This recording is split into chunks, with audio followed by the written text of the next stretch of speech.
Well, today we're with Dr. Gary Chapman, and I appreciate you so very much being with me again today. We talked about the five love languages last time, but we want to talk about languages of apology. Mhm. And I think you ended up with the number five once again, didn't you? I like the number I five. think so. I think so. Explain how that came about. And also, one of the things that I really want us to address, why is it so hard for people to apologize? Yeah. Yeah. Yeah. What happened was several years ago, a lady in our city who was a counselor, Christian counselor, Mm-hmm. made an appointment to see me. And when she came in, she said, Gary, I have used the five love languages for years in helping people, Right. but I believe people have different apology languages. And I said, what do you mean by that? Yeah. She said, I think that what one person considers to be a sincere apology is not what another person considers to be a sincere apology. That's interesting. And as soon as she said it, Yes. I resonated because for years they've been in my office arguing over whether or not one of them apologized. Okay. You know, the wife would say, I would forgive him if he would just apologize. Mm-hmm. And he would say, I did apologize. You didn't apologize. I told you I was sorry. That's not an apology. And I realized Wow. she's Okay. got something here, you Yeah. know? And I said, well, what are you going to do with this idea? She said, well, I was hoping you could join me and we could write a book on the topic. All right. And I said, well, if we're going to write a book, we got to do some research. Yes. So we asked thousands of people all over the country 2 questions. First question, when you apologize, Mm-hmm. what do you typically say or do? Yes. Second question, when someone's apologizing to you, what do you want to hear them say or do? Interesting. Their Okay. answers fell into 5 categories. I promise you, we were not looking for 5. Really? But they fell into 5 categories. Okay. And we later wrote the book called The 5 Apology Languages. All right. Because when someone's apologizing to us, what we're asking in our mind is, are they sincere? True. Because if we judge them to be sincere, it's pretty easy to forgive them. Yes. But if we think they're just trying to wash it over, get it Yeah. behind us, Yeah. then it's hard to forgive them. Just don't want to be Yeah. confronted. That's right. Yeah. Yeah. So, this book shares the 5 ways that people apologize. Now, we did find this. Mm-hmm. About 10% of the population of our country almost never apologizes for anything. Really? And most of them are men. Well, Because where do we learn to apologize? Typically from our parents. I would say at home. Yes. Well, growing some up. fathers told their sons early on, real men don't apologize. Now Kind of like real men don't cry. yeah. That Now sort we of know where thing. their fathers got that Mhm. from John Wayne, that great theologian. Yeah. He said, real men don't apologize. And I say to those guys, I said, guys, Mm, your dad probably did the best he could, yeah. but your dad had bad information. Yeah. If you don't learn to apologize, you're never going to have long-term healthy relationships. I Because agree. you are never Yeah. going to be perfect. Right. You're going to have to apologize for some things. Right. And so, And they're not always huge things, are they? no, they can be little things or big things. Yeah. Obviously. But they add up. Yeah, they add up if we Yeah. don't apologize. Right. Right. When someone offends us in a way, in Yeah. some way, take it in the marriage. If someone offends you, it creates an emotional barrier between the two of you. Mm-hmm. And it doesn't go away with the passing of time. It just sits there. Then there's another offense. And another emotional block Right. goes in a wall. And many couples have built a long wall, high wall I between agree. them because they've never dealt with issues. Yes. So now they're just living in the same house trying to get along. Yes. They don't have a relationship really because there are all these barriers between them. Right. So, but if we recognize the value of apologizing and we apologize anytime we offend the other person, we don't build walls. We keep the barriers removed so Right. we can go forward. I've said often, you don't have to be perfect to have a long-term healthy marriage, That's true. but you do have to deal with your failures. Yes. And that's where apologizing and forgiving comes in. Well, even recently, I've spoken with a couple that I just have gotten to know. And for decades, that's been an issue. No apologies. Yeah. He never apologizes. Like you said, he feels like he does, but it's just a short, quick word. I'm sorry. But if someone's not seeing a change in their heart, it's like they're going to say it or do it again. I think's what they're assuming. Yeah, and probably right. That's absolutely right. Yeah. One of the apology languages is expressing regret, often with the words, I'm sorry. Okay. But I say, please don't ever say those two words alone. Tell them what you're sorry for. That's key. I'm sorry that I lost my temper and yelled at you. All right. Tell them what you're sorry. If you simply say, I'm sorry, they may well be thinking, you certainly are. Yes. Is there anything else you want to say? They think they're apologizing, you know. But that's very shallow. Yeah, absolutely. Yeah. Absolutely. Yeah. And the other thing I say is don't ever add the word but. Okay. I'm sorry I lost my temper and yelled at you, but if you had not, then I would not. Now you're no longer apologizing. You're blaming them for your poor behavior. I probably have said that a few times along the way, early on especially, but I hear it all the time when I'm talking with other couples. Even in the office, you're still hearing that same thing when they come in because that's how they deal with their conflict. Yeah, that's right. Yeah. But a second apology language is actually accepting responsibility. Yes. I was wrong. Should not have done that. I take full responsibility. Now, a lot of people have trouble with this. I know they do. Yes. Admitting that they're wrong. And I've had men say, how can I say I was wrong if I don't think I was wrong? And I've said, don't get bent out of shape over whether or not what you did is morally wrong. If it hurt the other person, accept responsibility for it. See, that was the key, wasn't it? Yeah, accepting responsibility. Or offended their spouse. Yeah. I'll give you an example. I had come home. I'd been away a couple of days speaking, and they had delivered to our house a chair that my wife had reupholstered. Mm-hmm. I was sitting in it the next morning. She walked in and said to me, honey, how do you like the new cover? And without thinking, I said, well, honey, I like it, but to be honest with you, I like the old cover better. She broke into tears. Oh, my. I can't believe you don't like it. I spent 2 months going all over town trying to find the right material, and now you don't like it. Yes. and you're just like, hey, I'm comfortable here, and I feel like I can tell you anything, but it still offended her in that moment. Yeah. And I said to guys, what I said was not a sin. Right. It was just stupid. You know, I said something without thinking, you know. Yes. And I just poured out my heart to her. In those days, I didn't know anything about apology languages. But I told her how sorry I was, and honey, I wasn't thinking. Well, what could you or should you have said in a moment like that? What do you think, looking back? Well, looking back at it, I may have spoken all 5 languages to her. I don't know, because I was saying everything I knew to say, you know. And she did forgive me, you know. Right. Thank God. Yes. If my wife hadn't forgiven me through the years, because I haven't been perfect, you know. Wow. And we can't have good marriages if we don't deal with them. We're all still growing up, aren't we? Yeah, absolutely. You know? Absolutely. Incidentally, I sometimes say to parents, I believe this is the first step in teaching a child how to apologize. Help them accept responsibility for their behavior. That's good. A 4-year-old breaks a cookie and says, it broke. It broke. Right. And the parent says, honey, let's say that a different way. Yeah. I broke the cookie. Okay. It's not a sin to break a cookie. No. It's helping the child accept responsibility. My son and I, he was probably 6 years old, and we were in the kitchen together. Mm-hmm. He accidentally knocked the glass off the table. Right. It hit the floor and broke, and when I heard it, I turned and looked at him. Mm-hmm. And he said, it did it by itself. And I said, Derek, let's say that a different way. Right. I accidentally knocked the glass off the table. Which is okay. Yeah. Yeah, and he said, I accidentally knocked the glass off the table. Yes, yes. I was just helping accept responsibility for what he did. Right. You know. Very important. So that's an apology language. Another one is offering to make restitution. What can I do to make this right? Obviously, I've hurt you, and I want to make it up to you. What can I do to make it right? And oftentimes, someone is looking for something more than a quick verbal expression, a quick word, I'm sorry. Yeah. Even if I'm sorry for, they're still hurting. Yeah.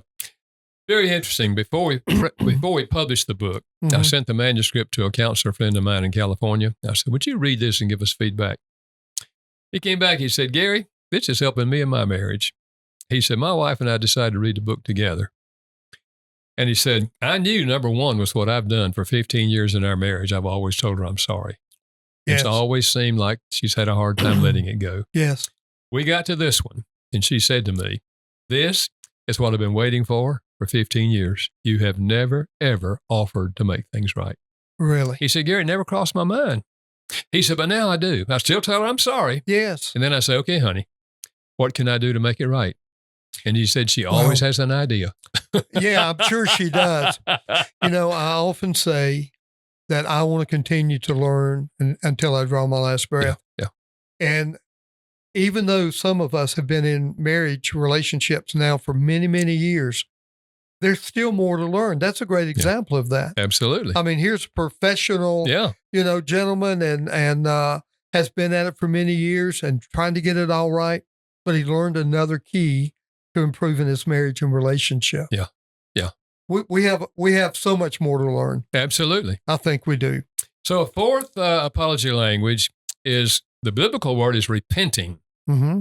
Okay. But it's expressing the desire to change your behavior. You alluded to this earlier in our conversation. I had a lady say to me some time ago when I was sharing these languages with her, she said, I can give you a perfect example of that in our marriage. Several years ago, she said, our baby was probably 13, 14 months old, and my husband agreed that he would take care of our baby while I did some other things in the house. Okay. Well, the baby started crying, just screaming, after he'd been with her a little while. And he tried to pacify her and everything he could, and he lost his temper with our baby, picked up our baby and started shaking our baby, saying, stop crying. She said, I could not believe what I was seeing and hearing coming out of his mouth. Yes. She said, I grabbed our baby, ran to the bedroom just sobbing. Yes. And she said, maybe 10 or 15 minutes later, he knocked on the door and asked me if he could come in. And he started crying. And he said, honey, I can't believe I did that. Wow. You know I love our baby. I can't believe I did that. Lost my temper with our baby. Yeah. And he said, can you help me? Can we talk and get a plan so I won't do that again? She said, Gary, I sensed he was so sincere that I forgave him. Yes. And we sat there, even though what he did was horrible, she said. Oh, absolutely. Yes. We sat there and talked, and we came up with a simple plan that if he ever felt himself about to lose his temper with one of our children, he would simply say to me, honey, I'm hot. I got to take a walk. And I know what that meant. That's her signal. That's right. I'd take over. He could take his walk. Yes. Then he would come back after he cooled off. He didn't walk all night. He came back. Yeah, sure. Yeah. And would say, okay, honey, I think I'm under control. Right. What can I do? He'd plug back into the day. She said, Gary, that was 8 years ago. He's never lost his temper with one of our children since. She said he's taken quite a few walks. Isn't it so important that we come to understand our wife and our husband and quit comparing them to everyone else's and finding out what makes them tick, what they need, and then really being willing to address that issue because we love them. Yeah. And I believe that we're called to help lay as much foundation as we can for not just their happiness, but their spiritual growth and different areas of life. And there's so much that we have to learn about one another yet. And some of those things come out over the years. Yeah, absolutely. Yeah. Absolutely. Well, the last of the apology languages is actually requesting forgiveness. Oh, yes. Will you forgive me? Okay. I hope you can find it in your heart to forgive me. Right. This was a shocker for me because I really thought, well, if I'm apologizing in any manner, wouldn't you know I want to be forgiven? Otherwise, why am I apologizing? Yeah. But some people are waiting for you to actually verbalize those words. Will you forgive me? I hope you will forgive me. I could see that. You know? And so what this book is all about is that if you're married, I can almost guarantee you that you and your spouse have a different idea of what a sincere apology. I could see that. Right. So sit down and discuss it. Now, there's also a quiz in the book that you can take that will help you discover, what you consider to be a sincere apology. Right. And most couples have never discussed this. Never discussed this. No, I wouldn't think so. Yeah. So I challenge them to sit down and talk about it. Yes. When you were growing up, what did your parents teach you? Because that's what we're probably doing. We're probably still doing the same thing they taught us, you know. Yes. And so chances are you're going to find out you both have a different idea on what it means to apologize. Well, I agree. So then let's learn how to express our apology in a way that's meaningful to the other person. Right. And it makes it much easier for them to forgive. That gets back to that principle, though, of thinking more of one another than, our spouse than we do ourselves. What can I do? What can I say to help you to grow, you to be at peace, you to feel loved, have that love tank filled up. And I'm going to have to make concessions to make that happen. Absolutely. Absolutely. You have to learn a new way of expressing an apology. Yes. But it makes all the difference in the world. Well, it does. Now, apology alone doesn't restore the relationship. There has to be a response to the apology. And the biblical response is forgiveness. Yes. And forgiveness, people have a lot of fuzzy thinking about what forgiveness is. True. But, there's 3 Hebrew words in the Old Testament, 4 Greek words that are translated forgive or forgiveness. But there's 2 basic fundamental ideas. Okay. One is to pardon the person. All right. I'm not going to make you pay for this. I'm going to pardon you. And the other is to take away. Remember, the Bible says, God says, I've removed their sins as far as the east is from the west. Yes, remember them no more. He's taken away the barrier that we created. Yes. The Bible said we confess our sins, God forgives us. If we don't confess, God doesn't hear us until we confess. There's a barrier. Yes. And so the same principle is true in marriage. They apologize, and we choose to remove the barrier. It's that your offense created. I'm going to remove the barrier. Yes. So that our relationship can now go forward. Yes. That's what forgiveness is all about. Forgiveness is not a feeling. Forgiveness is a choice. It's the choice. And we're going to say love is a choice. Yep.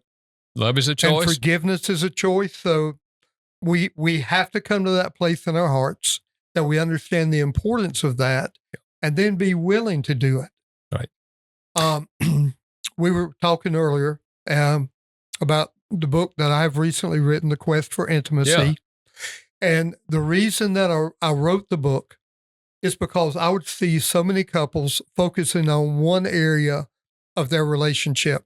It may be physical or they're fun-loving. They want to be close. They want to be friends. They want to go places.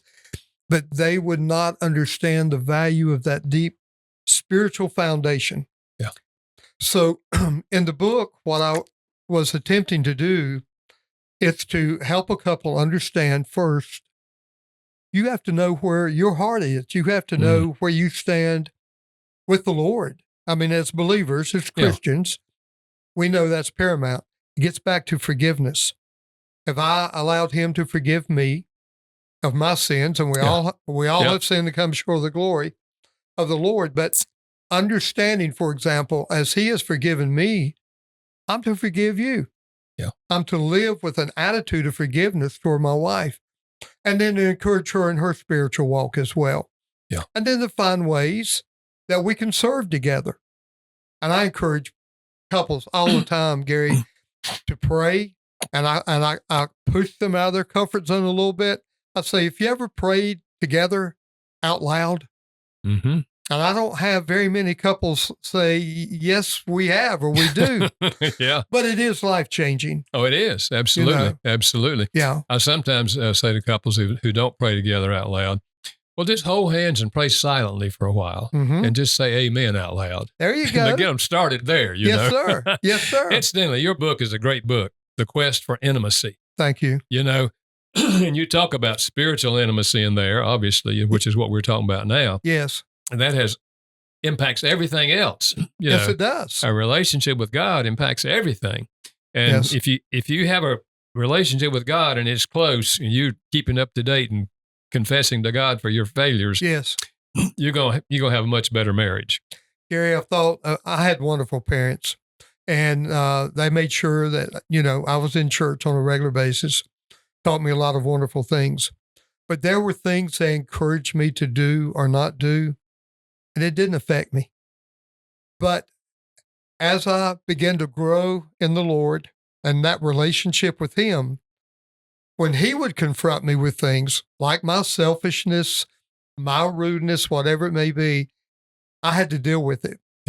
And as I began to deal with those things, I began to become other person centered, which starts at home, Mm. which meant my wife was in for a much better journey and a much happier life. Yes. I had to realize it wasn't about me. And I also began to see that the Lord wants us as husbands to take a lead in laying foundation in our home. Our home should be a safe haven, always. Yeah. And our wife should be able to come into our home or be in the home, be in the relationship, grow, make mistakes, but they're going to be loved unconditionally because he's loving us unconditionally. Yeah, absolutely. That's the way he would confront me. Yeah. And then I want couples to be best friends. Yeah. Speak those love languages. So many couples are living together, and you know this. We both hear it all the time, but they don't like each other. Yeah. They've drifted apart. Yeah. I want to see couples unite and come back together. Might not have that first 2-year euphoria, but I'll tell you, they can still feel like they're on their honeymoon if they get it right. If they speak each other's love language Yes, on sir. a regular basis, if they apologize when they hurt each other and forgive each other, they're on the road now to moving down the kind of marriage God wants us to have. Yes. Loving, supportive, caring relationship. That's what we all want. That's what we wanted when we got married. It's exactly right. It's what we thought we would get easily, but it doesn't come as easily. Sometimes when I'm teaching, I like to use a visual. So sometime back, I'm a car guy. I bought me a steering wheel, and I took it to one of the seminars here recently, and I had to hold it up and just, do you have any idea why I'm holding the steering wheel? And it's like, no, we don't.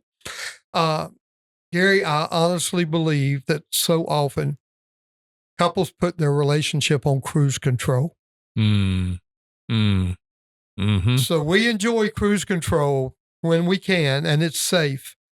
But we love to ride to the mountains, and you cannot leave that vehicle on cruise control. There are dips, there are curves, there are pitfalls, holes, whatever it may be. And I even in the last week, I've talked with a couple who, for decades, they said, "Yeah, we've just been on cruise control. We really don't love each other anymore." Yeah. And that breaks my heart. And I say, okay. And I often ask this, when was the last time you went out on a date? Mm-hmm. And when they have to look at each other for the answer, had that happen last week. I know we're on to something.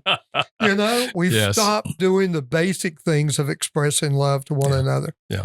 And I'm saying, do those things that you did when you fell in love. Yeah. What'd you enjoy? Did you go hiking? Did you go to a theater? Yeah. Did you go to a concert? What did you do? And they have to think back and find those things. Yeah. I want to encourage people in the second section of the Quest for Intimacy is a real encouragement for couples to become best friends again. Yeah. A lot of couples have missed that. Yeah. Sharing emotional intimacy. That's it. Feelings with each other. Yes. I've sometimes suggested to couples, what if every day you have 10 minutes, you sit down, at least 10 minutes, That's and say, good. tell me 2 or 3 things that happened in your life today and how you feel about them. Oh, okay. Emotional. Yes. Because sometimes people don't share feelings. Right. And so they don't have to be profound things. Yes. He just said, well, honey, I stopped on the way home and put gas in the car. And she says, how'd you feel about that? He said, well, I felt angry. I looked at the price and felt angry. Okay. But you're right. What else would be involved in emotional intimacy? Yes. So often I'm encouraging couples when they are talking in conversation to ask open-ended questions. Try to get some response. I want to know what's going on in your mind. I want to know what's going on in your heart. I feel like a lot of couples, as they go through life, they quit dreaming together. Or so often, unfortunately, I've seen a husband or a wife just crush the dream that their spouse may have. If that would be a dream to change jobs or go back to school or whatever it may be. Yeah. To pick up a new hobby. No, we can't do that. Just rudely, just quickly shutting them down. And if we shut one another down a few times in a significant way, someone's going to withdraw. Yeah. And it may be a husband withdrawing because he feels like his wife spoke sharply to him. And then he shuts up. She's needing him to talk, but now he's less likely to talk than he's ever been. Yeah. Yeah. And there has to be that communication. Yeah. Yeah. And that's when we're back to the place where we need to apologize. Right. You're exactly right. There's never a place we have to give up. There's many places we have to come back and say, okay, God, yes, where am I failing in this relationship? Yes. See, most of the time, if a couple has problems, they think the other person's the main part of the problem. Yes. Maybe they're, and I say maybe they are 95% of the problem. Yes. That only leaves 5% for you. You wouldn't say that you're perfect. Right. And they agree. No, I'm not perfect. Right. Well, ask God to show you where you're failing. Yes. You're 5%. You confess it to God, then you go confess to your spouse. Yes. And ask them to forgive you for these things. Yes. And whether they forgive you or not, they're going to walk away and think, man, this is different. You're right. Never heard them do that. All I've done is they've criticized me for 3 years, Right. It's amazing what can happen when we deal with our own failures. Well, you're exactly right. I see so often couples failing to share life together, the things that are meaningful to one another. I've actually used an example many times, and Ryan that's helping us here today, we talked about it coming up here. I've told so many wives, your husband wants to share his life with you, things he enjoys. Mm-hmm. So Ryan was talking about playing golf and his sweet wife riding with him, even though she wasn't playing. Yeah. That's quality time together. Yeah. It's time the two of them are sharing their life. And I've said so often to wives, if you know what your husband's passion is, you may never go hunting with him. You may never go fishing, but you may go to the big store with him where he can go shopping and he's like a kid in a candy store. And in the same way, I want him to find the things that she enjoys. Just like I had to learn that my wife spoke quality time. Susie did before she passed. Vic does. So I'm determined that I'm going to focus like you've taught. Yeah. We're going to eliminate the distractions and I'm going to give you my very best. And then lastly, in physical relationships, which I talk about in the quest for intimacy, and you mentioned it when we were talking about the 5 love languages in physical touch. Yeah. It may be sexual. And I encourage couples to understand through these seasons of life, you rethink your love life, and there may be physical issues that begin to change, but change with them and change with a heart toward unity and love and tenderness. Yeah. But it is also as simple as holding hands, that quick hug in the kitchen, dancing down the hallway. Yeah. Yeah. I'm glad you deal with the whole physical area, the whole sexual area of intimacy. Yes. Because we're physical beings, Yes, we are. Affirming touches communicate, I care about you. I see you. Yes, it does. I like you. I want to be close to you. Yes. And God made us sexual. God's not anti-sexual. Right. But he made it, and he made us male and female to relate to each other in the sexual manner. So yes. I think if we understand that, but if all these other things are not right in the relationship, then that area is not going to be right either. Well, it's not. And a lady doesn't want to feel used or taken advantage of. And we've heard that many, many times. But if a husband truly begins to love her heart, and she knows she's cared about and she's loved unconditionally, that's going to promote vulnerability and trust. And we've spent years trying to encourage couples to move in that direction because it opens the doors to happiness.